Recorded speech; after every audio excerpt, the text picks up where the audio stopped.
एजी आप समझते क्यों नहीं, बहुत रात हो गई है। नैतिक, यक्ष यहाँ पर नहीं है। यूं जानवर की तरह क्यों घसीट रहा है? शिकारी हो शिकारी, तो जैसे पित्ती से नहीं डरता। शैतान नहीं, शिकारी हूँ मैं। आज तुमने उसका खून किया, कल मुझे भी मार दोगे। हर चीज कल पर नहीं छोड़ते पापा, कुछ चीजें समय रहते पूरी कर लेनी चाहिए।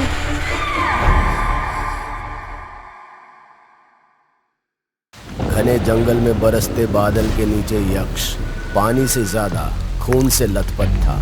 वो अपने पिता के सीने में खंजर ऐसे उतारे जा रहा था जैसे सालों की रंजिश हो। उसका चेहरा पूरी तरह से अपने ही पिता के खून से लथपथ था। तभी जंगल में एक आवाज गूंजी।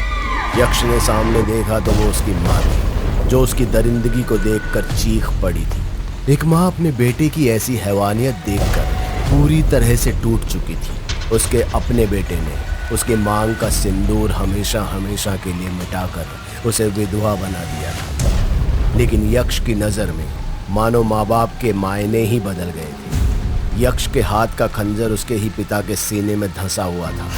वो अपनी माँ को छोटी छोटी नज़रों से ऐसे देख रहा था जैसे मानो उसके लिए वो कोई शिकार हो। देखते ही देखते यक्ष फिर माँ की तरफ देख चिंगाड़ दिया और अपने पिता के सीने से खंजर निकाल माँ की तरफ बढ़ने को हुआ ही था कि नैतिक ने उसके पाँव को पकड़कर खींच लिया और यक्ष मुंह के बल जमीन पर गिर पड़ा। भाग निकलो सुलोचना, ये दरिंदा है, तुम्हें नहीं छोड़ेगा। यूं तो सुलोचना अपने बेटे की साइड लेती थी, लेकिन इस बार उसे अपने पति की बात ज्यादा सही लगी, क्योंकि उसका सिर्फ एक बेटा नहीं दूसरा भी है। यक्ष का जुड़वा भाई दक्ष, जिसकी जान को यक्ष से खतरा हो सकता है। इसलिए सुलोचना जैसे तैसे वहां से भाग निकली। इधर यक्ष खुद को नैतिक से छुड़ाने की कोशिश कर रहा था, लेकिन नैतिक ने उसके पांव को इस तरह पकड़ रखा था कि उससे छुड़ाना मुश्किल था। और भले ही यक्ष एक बच्चा था, पर इस वक्त किसी राक्षस से कम नहीं था। उसने अपने खंजर को चलाते हुए एक ही झटके में अपने पिता के हाथ को काट दिया, जिसके बाद पहले से जख्मी नैतिक ने कुछ ही पल में अपना दम तोड़ दिया और यक्ष उसी ओर निकल गया जिधर उसकी माँ गई थी। खून से सने खंजर के साथ जब वो अपने घर पहुंचा तो ना तो वहां उसकी माँ थी, ना ही उसका जुड़वा भाई दक्ष। वो वहीं अपने घर के हॉल में घुटने टेक कर बैठ गया। डर कर भाग गए सब, इस शिकारी से डर कर भाग गए। अब मैं अकेला हूँ, बिल्कुल अकेला।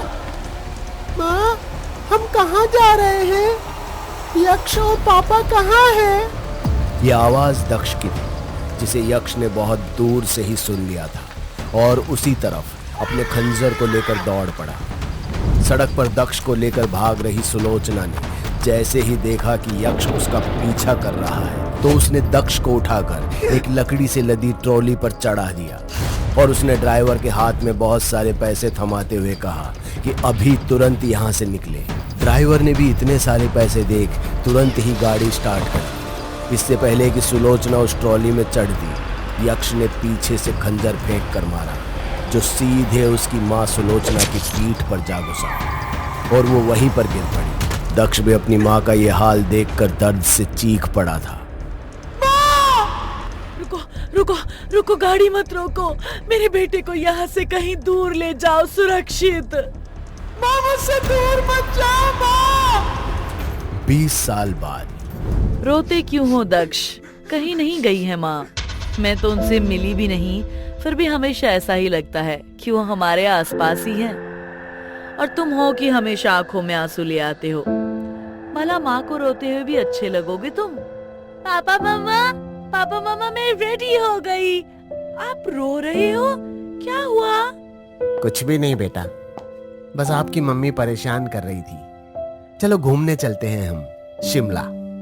20 साल के बाद अब दक्ष फैमिली वाला हो गया था। उसकी एक सुंदर बीवी और एक 10 साल की प्यारी सी बेटी भी थी और सभी हंसी खुशी शिमला घूमने जा रहे थे। शिमला में वो घूमे फिरे, और शाम होते ही सभी अपने घर के लिए निकल गए। रात को सबने साथ में खाना खाया और सो गए। अगले 2 दिन तक सब कुछ नॉर्मल था। फिर एक दिन स्कूल से खबर आई कि नायरा ने खून की उल्टी की है। दक्ष उसके स्कूल भागा और फिर वहां से सीधा अस्पताल। पर नायरा की रिपोर्ट में तो सब कुछ नॉर्मल था। वो नायरा को लेकर घर आ गया। दोपहर से शाम हो गई और शाम से रात, पर ना तो नायरा ने कुछ कहा और ना ही कुछ खाया। दक्ष और माया की लाख कोशिशों के बाद भी उसने 1 या 2 निवालों के सिवा कुछ और नहीं निगला और ना ही वो कई रातों तक सोई। उसकी आंखों के नीचे बड़े बड़े गड्ढे बन गए थे और पहले से और भी ज्यादा कमजोर हो गई थी। डॉक्टर की रिपोर्ट में हर चीज नॉर्मल थी, जिससे एक चीज तो साफ हो गई थी कि बात कुछ और ही है। दक्ष ने अपने कुछ दोस्तों से बात की जो पैरानॉर्मल चीजों के बारे में जानकारी रखते थे, और जब वो दक्ष के घर में आए तो भांप लिया कि यहाँ कोई ना कोई नेगेटिव एनर्जी है। मतलब ये था कि दक्ष की बेटी नायरा किसी आत्मा से पोजेस्ड है। ये बात सुनते ही माया रो पड़ी और भागते हुए अपनी बेटी नायरा को गले लगा लिया। पर वो ऐसे बुत बनी बैठी थी जैसे उसे कोई फर्क ही नहीं पड़ रहा था। दक्ष, दक्ष, तुम्हें जो करना है करो, पर मेरी बेटी को पहले जैसा कर दो, नहीं तो मैं जी नहीं पाऊंगी। दक्ष एक बार फिर से अपने परिवार को टूटता हुआ नहीं देख सकता था। उसकी घबराहट बढ़ती ही जा रही थी, लेकिन उसके दोस्तों ने उसे संभाला और उसे मिस्टर और मिसेस चार्ल्स के बारे में बताया, जिसके बाद दक्ष ने उन्हें कॉल करके सारी बात बताई।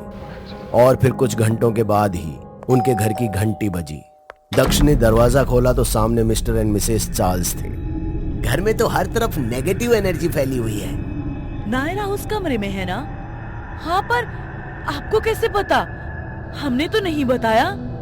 हमारा तो यही काम है माया जी, बुरी शक्तियां भाप लेती हूँ मैं, जो इस वक्त इस कमरे में हर जगह फैल रही है। डरिए मत, कुछ होना होता तो अब तक हो गया होता, पर आपके घर का तो एक पत्ता भी नहीं हिला। मुझे नायरा को देखने दीजिए। चार्ल्स, मदद करोगे या फिर उस गमले को ही देखते रहोगे? क्या करूं? एंटीक चीजें देखकर मेरी आत्मा वहीं रुक जाती है। चार्ल्स! मिसेस के आंख दिखाते ही चार्ल्स नायरा के पास आया और उसके सिर पर क्रॉस लगाकर कुछ बुदबुदाने लगा। उसी वक्त मिसेस चार्ल्स नायरा के ठीक सामने बेड पर बैठ गई और उसके दोनों हाथों को अपने हाथों में ले लिया और अपनी आंखों को बंद कर मंत्र बुदबुदाने लगी, जिसके साथ ही नायरा की आंखें और भी खुल गईं और गर्दन ऊपर की तरफ मुड़ वो बेड से थोड़ी ऊपर हवा में तैरने लगी, और उसके साथ ही मिसेस चार्ल्स भी। ये सब देख माया ने घबराकर दक्ष को पकड़ लिया और कांपने लगी। कुछ देर बाद दोनों हवा से वापस बेड पर आ गए। चार्ल्स ने नायरा के सिर से क्रॉस हटाया और वो अपने दोनों पांवों को हाथ में समेट कर रोने लगी। माया उसे संभालने के लिए आगे बढ़ी ही थी कि मिसेस चार्ल्स ने उसे रोक दिया। इन सब से दूर रहो अभी। इसके शरीर में अभी एक बच्चे की आत्मा है। तो उसे बाहर निकालिए ना, आजाद कीजिए मेरी बच्ची को उससे। पैसे की चिंता मत कीजिए, मिल जाएगा। पैसे तो हम लेंगे ही दक्ष, पर लाश के बदले नहीं। अगर अभी तुम्हारी बेटी का एक्सोर्सिज्म किया तो वो मर भी सकती है, क्योंकि उसके अंदर एक बच्चे की आत्मा है और बच्चे बहुत जिद्दी होते हैं। तो अब क्या होगा? मेरी बेटी क्या ऐसे ही रहेगी?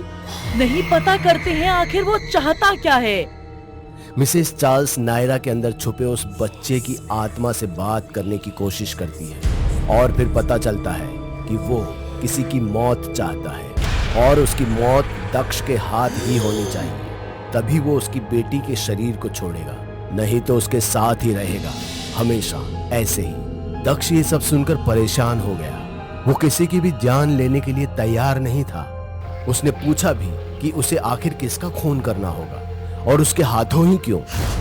दक्ष के इतना कहते ही नायरा हवा में ऊपर चली गई। उसके शरीर की सारी हड्डियां खुद ब खुद अकड़ने लगी थी और फिर दक्ष को देख उससे गुस्से में कहा, तुझे जानना है ना कि मैं किसे मरता हुआ देखना चाहता हूँ? तो सुन, मैं अपने बाप को मरता हुआ देखना चाहता हूँ, जिसने मुझे मारा और अब मेरी माँ को भी मार देगा।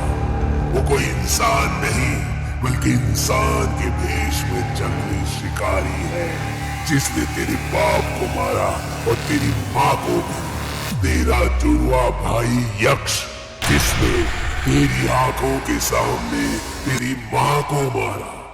तू अपनी माँ को नहीं बचा पाया, पर मेरी माँ को बचाने उस दरिंदे से चाचा। क्या दक्ष इस आत्मा की बात मान लेगा? क्या वो अपनी माँ की मौत का बदला लेगा? और क्या दक्ष यक्ष से सामना करने पर जीत पाएगा, या वो भी उस शिकारी का शिकार हो जाएगा? जानेंगे सब, और इस बच्चे की कहानी शिकारी के अगले भाग में, जिसे अगर आप जल्दी ही देखना चाहते हैं तो कमेंट कीजिए, कहानी को लाइक कीजिए और अभी शेयर के बटन को दबाकर कहानी को सब जगह शेयर कर दीजिए। हम मिलेंगे शिकारी के अगले भाग आर या पार में। दोस्तों, अगर आपको हमारी कहानी अच्छी लगी हो तो लाइक, कमेंट और शेयर जरूर करें। साथ ही रेगुलर अपडेट के लिए चैनल को सब्सक्राइब करें। और अगर आपके पास भी कोई डर से भरी दमदार कहानी है तो भेजिए हमारे मेल एड्रेस पर अभी।